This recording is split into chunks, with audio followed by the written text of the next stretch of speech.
Meg is prohibited by Givenchy from purchasing any of their goods after the Duchess incites controversy over Charlotte's worry. Meghan Markle secures the windscreen. During Prince Harry's wedding they wanted to show off their beautiful bridal gown at your castle.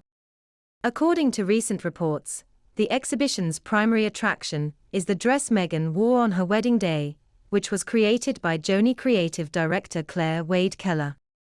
There are also costumes worn by Princess Charlotte and Prince George on show.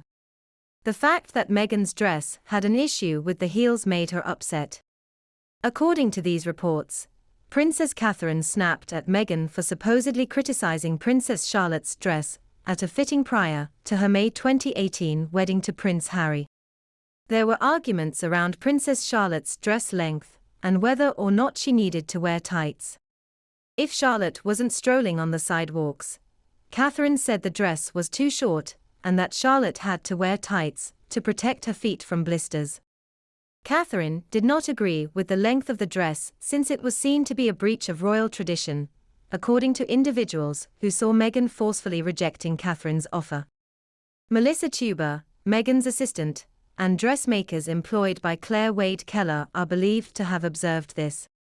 Because Charlotte didn't have on tights and socks in the hot heat, she was concerned that Charlotte would have blisters on her feet. It's obvious that Meghan doesn't want information on Princess Charlotte's attire to have any impact on her wedding. AJ Maury, Meghan Markle's bridesmaid, was anticipating the event and attested to the fact that the gowns were too small and needed to be adjusted. According to Prince Harry's memoir, he mentioned the difficulty of finding gowns that didn't fit and the necessity for adjustments, even though he did not observe any dispute between Catherine and Meghan. Catherine texted Meghan Markle 4 days prior to the wedding, conveying Charlotte's displeasure with the tight outfits and an alleged text conversation. Charlotte's trust was too huge, too lanky, and too crooked, in Catherine's opinion. The Taya, Meghan said, had been at Kensington Palace since 8 in the morning. She volunteered to take Charlotte for a touch-up, just as the other moms were doing. Catherine refused to back down, and from what Harry heard, even Sarah Burton's wedding dress designer agreed. So the gowns had to be redone from the ground up. Given the prominence of the brand, the scenario calls into question Jay's role in the apparel creation process. According to reports, many made fun of Meghan Markle's unsolicited advice.